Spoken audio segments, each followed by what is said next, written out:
আসসালামু আলাইকুম, আমি তাসফিয়া নুসরাত। আজকের আলোচনার বিষয় হাইড্রার বাসস্থান, স্বভাব ও বাসস্থান নিয়ে। গত ক্লাসে কিন্তু আমরা বলেছিলাম যে পরের ক্লাসটিতে আমি হাইড্রার স্বভাব ও বাসস্থান নিয়ে আলোচনা করব। এটি হচ্ছে এইচএসসি বায়োলজির সেকেন্ড পেপারের সেকেন্ড চ্যাপ্টার প্রাণীর পরিচিতি, এই অধ্যায়ের একটি টপিক। প্রথমে আমরা গত ক্লাসে কিন্তু বলেছিলাম যে হাইড্রা মিঠা পানিতে বাস করে।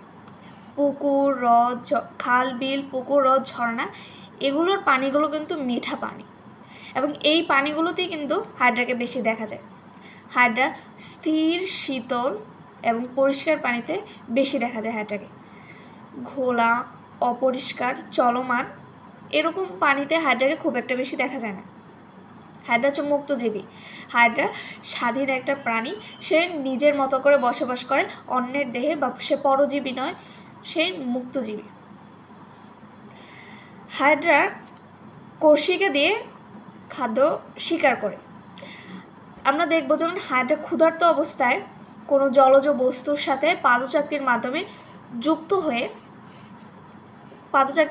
যুক্ত হয়ে তার কর্ষিকাগুলোকে, মানে সে উল্টো হয়ে ঝুলতে থাকে এবং কর্ষিকাগুলোকে প্রসারিত করে ঝুলতে থাকে। তখন আশেপাশে যখন কোনো খাদ্যবস্তু আসে তখন সে কর্ষিকা দিয়ে এই খাদ্যবস্তুটাকে সে শিকার করে নেয়। কর্ষিকা কি? কর্ষিকা হচ্ছে হাইড্রার একটি অংশ, দেহের অংশ। এর মাধ্যমে, কর্ষিকার মাধ্যমে সে খাদ্য শিকার করে। কর্ষিকা তার চলনে সাহায্য করে, আত্মরক্ষায় সাহায্য করে। কর্ষিকার, আমরা যদি আজমল স্যারের বইয়ের 61 পৃষ্ঠায় যাই তখন কর্ষিকার বহির গঠনে একটি চিত্র রয়েছে, যেমন আমরা সেখানে দেখব কর্ষিকার মধ্যে গোল গোল কিছু অংশ দেখা যাচ্ছে। এগুলোকে বলা হয় নেমাটোসিস্ট ব্যাটারি। নেমাটোসিস্ট ব্যাটারি হচ্ছে সুতার থলি, সুতা এবং থলি নিয়ে গঠিত এই নেমাটোসিস্ট ব্যাটারি। কর্ষিকার সাহায্যে সে খাদ্য গ্রহণ করে।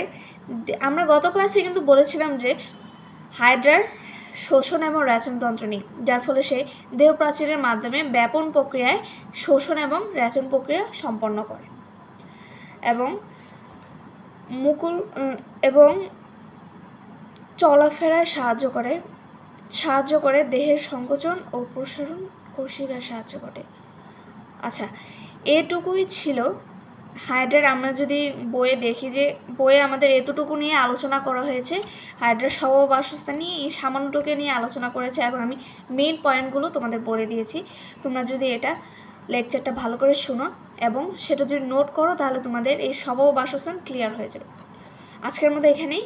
পরের ক্লাসে আমরা হাইড্রার যে গঠন নিয়ে আমরা আলোচনা করব।